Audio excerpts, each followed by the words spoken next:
For many people over 60, blood pressure becomes a quiet source of exhaustion. You do what you're told, you take the tablets, you adjust your meals, and yet the numbers on the cuff seem unmoved, as if your body is no longer listening. Over time, that resistance can feel personal, even though it is anything but. What most people are never told is that rising pressure is often not about force. It is about narrowing. It is about stiffness. It is about tissues that have slowly lost their ability to soften and respond. In my years working with older adults, I've watched this frustration repeat itself again and again.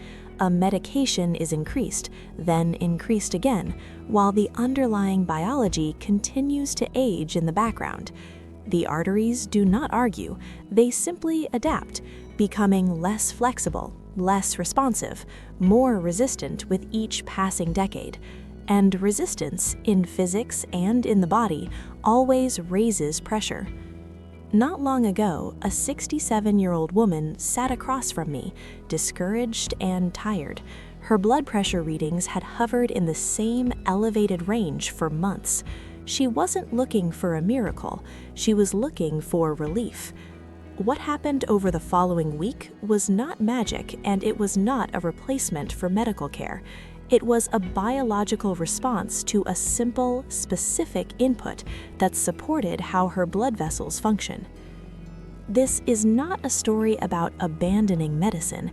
It is a story about understanding what aging tissues need in order to respond again.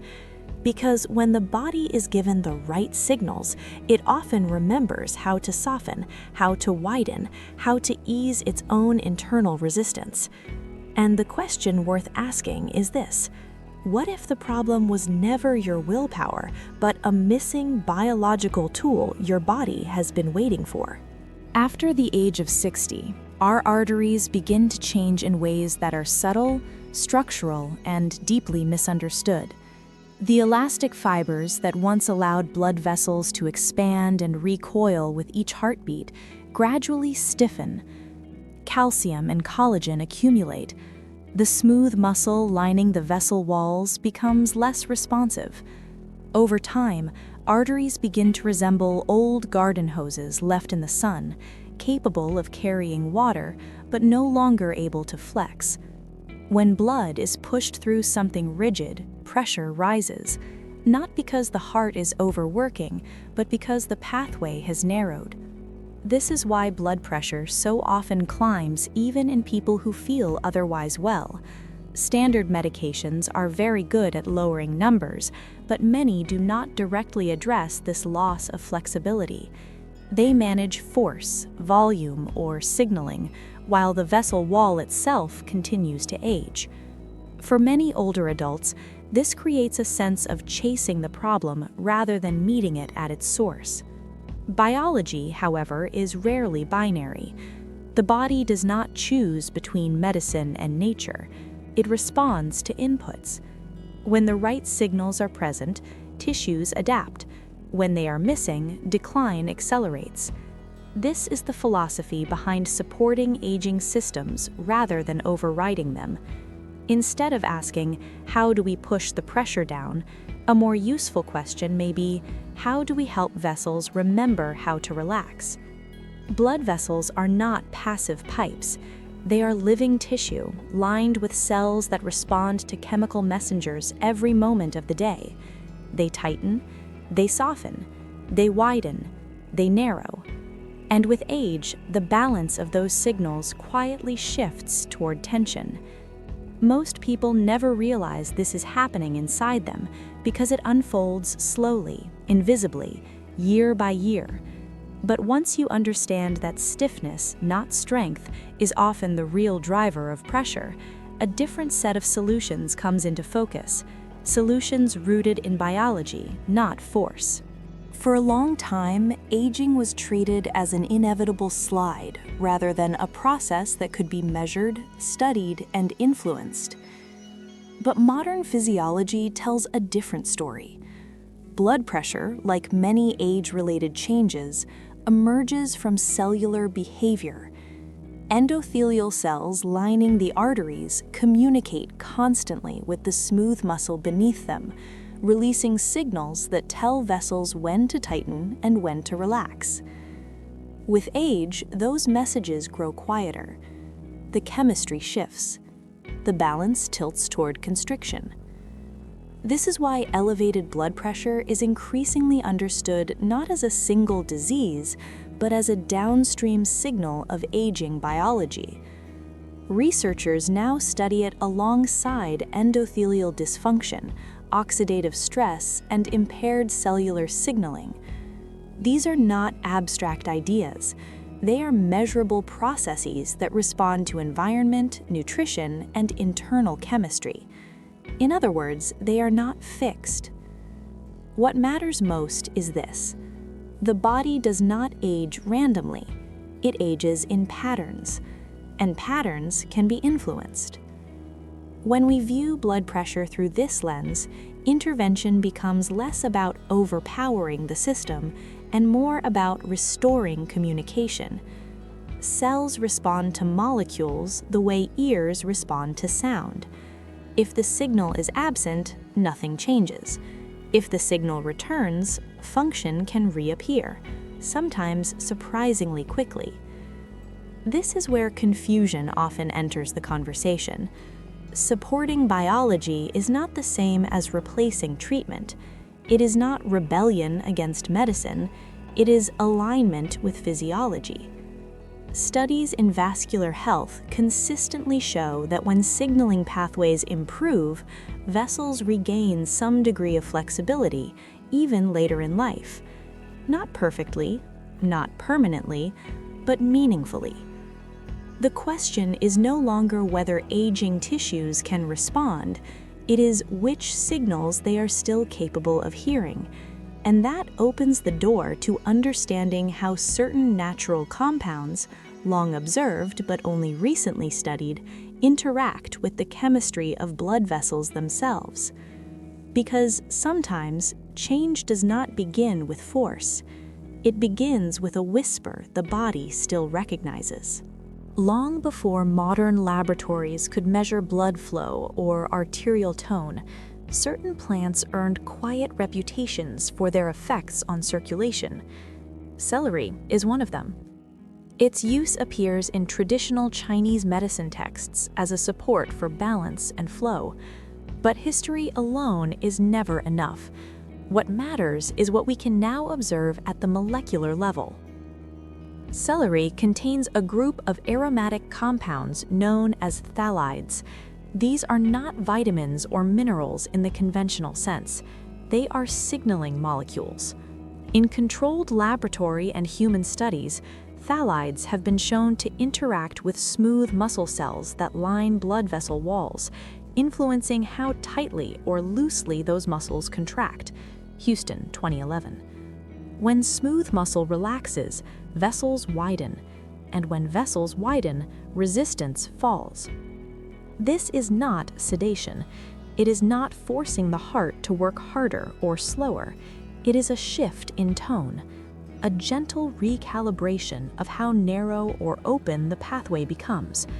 Researchers believe phthalides may also influence calcium movement within muscle cells, one of the key mechanisms that determines whether a vessel remains tense or soft. TSAIE et al. 2014.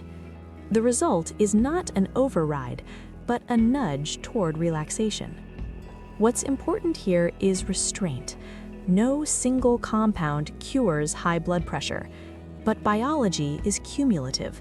Small shifts in vessel behavior, repeated daily, can change how pressure expresses itself throughout the system. Most people never consider that plants evolved their chemistry not for us, but for survival. And yet, our cells can still recognize those molecules as meaningful signals. The real question is not whether celery is powerful. It is whether aging blood vessels are still capable of responding when the right chemical language is spoken. As we age, it is not only our vessels that change, but the way our bodies process what we consume. Digestion becomes slower, enzyme output declines. Fiber, once tolerated with ease, can become a barrier rather than a benefit. This is where form begins to matter as much as content. Eating celery and absorbing celery are not the same biological event. Juicing alters the equation by separating key compounds from heavy structural fiber, allowing them to enter circulation with less digestive resistance. A single glass can contain the soluble components of several full stocks, delivered in a form the body can recognize and use with minimal effort. For older adults, this can mean higher bioavailability of phthalates and minerals during the short window when the gut is most receptive. Potassium is part of this story, but not in the simplistic way it is often discussed. Potassium helps counterbalance sodium at the cellular level, influencing fluid distribution and vascular tone. Large population studies consistently associate higher potassium intake with healthier blood pressure patterns, particularly in older adults. Aborto et al., 2013. This is not about flushing the body aggressively. It is about restoring balance in systems that quietly drift with age. There is also the matter of hydration. Natural mineral salts in vegetables support how water is held inside cells, not just how much is consumed. When cells are better hydrated, signaling improves. Blood becomes slightly less viscous. Flow encounters less resistance. None of this is dramatic on its own. Together, it becomes meaningful. Most people assume more effort equals better results, but aging biology often responds best to efficiency. When nutrients arrive in a form that demands less work, the body can redirect energy toward repair, signaling, and regulation. And that efficiency, over time, can change how pressure is expressed inside aging vessels. When blood flow changes, experience changes. This is something patients often notice before any number on a chart confirms it. Cells that receive oxygen and nutrients more efficiently behave differently. Neurons fire with greater consistency. Muscles recover more easily. The brain, which is exquisitely sensitive to circulation, often responds first. Researchers studying cerebral blood flow have long observed that even modest improvements in vascular function can influence attention, clarity, and fatigue, particularly in older adults. When vessels supplying the brain are less constricted, glucose and oxygen delivery improves, and metabolic waste is cleared more efficiently. This does not create sudden brilliance. It creates steadiness, the absence of fog, the sense that thoughts move with less resistance. At the cellular level, hydration plays a role here as well. Cells are not bags of water. They are structured environments where minerals determine how water is held and used. Natural mineral salts help maintain electrical gradients across cell membranes, gradients that neurons rely on to communicate. When those gradients are supported, signaling becomes smoother. Many people describe this not as stimulation, but as quiet clarity. There is also an inflammatory dimension. Chronic low-grade inflammation stiffens vessels and disrupts endothelial signaling. Diets rich in plant compounds are consistently associated with lower inflammatory markers in large cohort studies, though the degree of benefit varies widely between individuals, Estrick et al., 2018. Again, this is not about promises, it is about probability. Most people are taught to separate the brain from the body, as if circulation ends at the neck. In reality, the brain is one of the most vascular organs we have. When flow improves system-wide, cognition often follows. The question to hold gently is this: if pressure begins to ease in the vessels, what else might finally receive the support it has been missing? Margaret did not change her life in dramatic ways. She did not overhaul her diet or begin an intense new routine. She did one simple thing consistently and observed her body carefully as the days passed. On the first morning, the experience was unfamiliar. The taste was sharper than expected. Her stomach needed time to adjust. Nothing remarkable happened, and that was important. Biology rarely announces itself on day one. By the second day, her body began to adapt. Digestion felt easier. There was a subtle sense of lightness she couldn't quite name. When she measured her blood pressure, the numbers were slightly lower, but still elevated. This is where many people lose patience. They expect a switch to flip, but physiology moves in gradients. Days 3 through 5 were quieter but more interesting. Morning readings began to drift downward with less fluctuation, not dramatically but steadily. Her systolic number softened first. This aligns with what vascular researchers observe.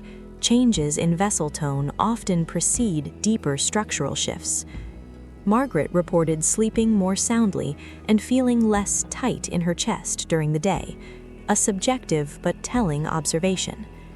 By the 7th day, her readings had entered a range she hadn't seen in years, not because something was forced, but because resistance had eased.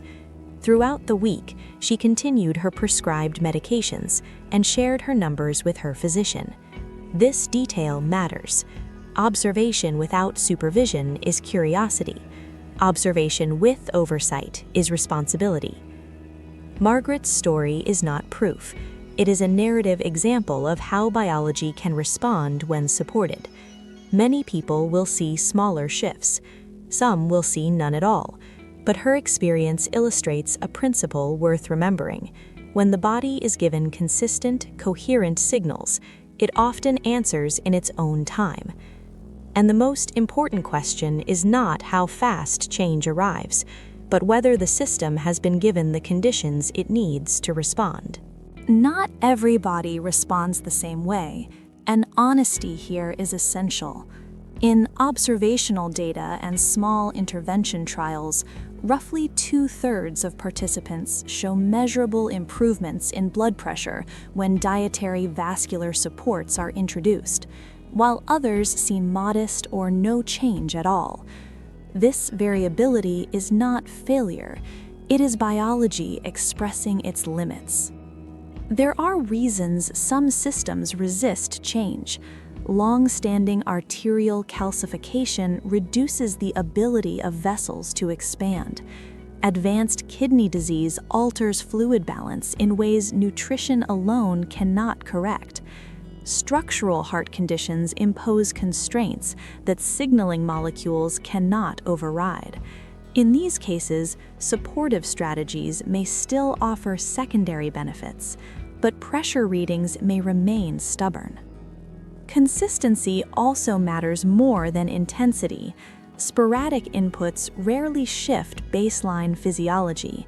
The vascular system responds to repetition, to daily signals that gradually reshape tone and responsiveness.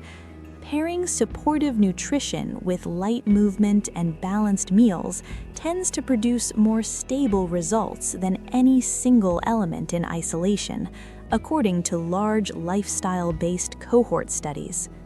It is also important to release the idea of perfection. Missing days, adjusting amounts, or needing time to adapt does not erase progress. Biology is forgiving when patterns trend in the right direction.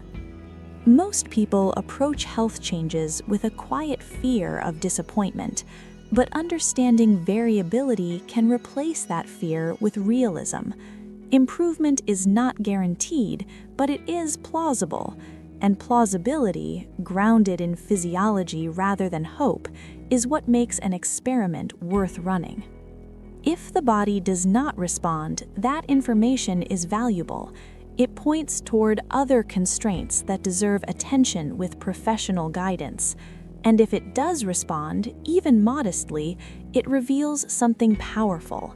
Aging systems are not silent, they are selective. What most people want after understanding the biology is clarity. Not commands, but coherence. In observational routines like this, simplicity tends to support consistency. The approach Margaret followed was not aggressive. It was measured, repeatable, and easy to observe. A single glass, prepared fresh, consumed when the digestive system was quiet, allowed the compounds to enter circulation without competition. Morning, before the noise of the day, became a window of biological receptivity. Freshness matters because many plant compounds are volatile. Phyllestolides in particular degrade with time and heat. When consumed soon after preparation, their signaling potential appears strongest in laboratory analyses of vegetable extracts, Zhang et al., 2017. This is less about quantity and more about timing and integrity. Some people begin with smaller amounts simply to observe how their system responds. Digestive sensitivity is common with age, and adaptation is often gradual. The body learns through exposure, not force. Taste, too, can be adjusted without changing the underlying chemistry. Mild additions like cucumber or green apple alter palatability while preserving the vascular supportive profile of the drink. What matters most is not the ritual itself, but the feedback loop it creates. Measuring blood pressure regularly under similar conditions turns a vague hope into data. Patterns emerge. Fluctuations settle. Conversations with clinicians become more informed, grounded in numbers rather than impressions. This is where empowerment quietly lives, not in rejecting medical care, but in arriving to it with better information about your own biology. When supportive habits stabilize internal systems, physicians can make clearer decisions. That partnership is the goal. The question to reflect on is simple. If the body is given a calm, consistent signal each morning, how might that change the way the rest of the system behaves over time? There is a quiet dignity in simplicity, especially as we age. Biology does not always require escalation. Sometimes it responds to subtraction, to easing tension rather than adding force. Blood pressure, at its core, is a story of resistance meeting flow. When resistance softens, the entire system breathes differently. What this week-long experiment represents is not a promise, but a reminder. Aging does not mean silence inside the body. Vessels still listen, cells still respond, communication is still possible. And when signals arrive that align with physiology, change can begin without drama. For some, the shift will be visible in numbers. For others, it will appear first as steadier energy, clearer mornings, or a sense of internal calm that had been missing.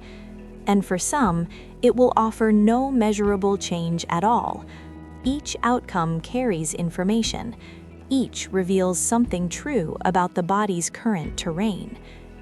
The deeper message is this: you are not powerless in the face of aging biology. You are not broken because a number refuses to budge.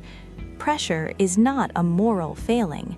It is a physical expression of how tissues have adapted over time. And adaptation, by definition, can move in more than one direction. Approaches like this are meant to complement care, not replace it. Any changes observed should always be shared with a qualified clinician who understands your full medical picture. That partnership is where safety and progress meet. If there is an invitation here, it is a gentle one, to observe your body with curiosity rather than frustration, to test simplicity before assuming complexity, and to remember that sometimes a small, consistent signal is enough to remind aging systems how to respond again. Aging is often framed as a narrowing of possibilities, but biology tells a more generous story. Even later in life, the body remains responsive to patterns that make sense to it. Blood vessels, nerves, and cells do not retire. They adapt. They listen for signals that indicate safety, balance, and rhythm. When those signals appear, systems that seemed fixed can soften, sometimes sooner than expected. What matters most is not the specific habit, but the principle behind it. Support the biology you want to preserve. Reduce unnecessary resistance. Work with the body's design rather than against it. This is how longevity researchers think about change, not as an event, but as an environment the body lives inside every day. High blood pressure is not a verdict, it is feedback. It reflects years of adaptation to stress, diet, time, and tension, and feedback can change when inputs change, not always dramatically, not universally, but often enough to matter. The quiet power in this approach is agency, not control, but participation, paying attention, observing trends, bringing real data into conversations with clinicians, letting small, coherent habits do what force cannot. Most people wait for permission to hope. Science offers something sturdier than hope. It offers probability, and probability increases when actions align with physiology. So, if there is one idea to carry forward, let it be this: your biology is not finished speaking to you. Aging is not the end of responsiveness. It is a different chapter, written more slowly, but still open to influence. Sometimes meaningful change does not arrive with intensity. It arrives quietly through consistency, through signals repeated often enough that the body begins to answer again.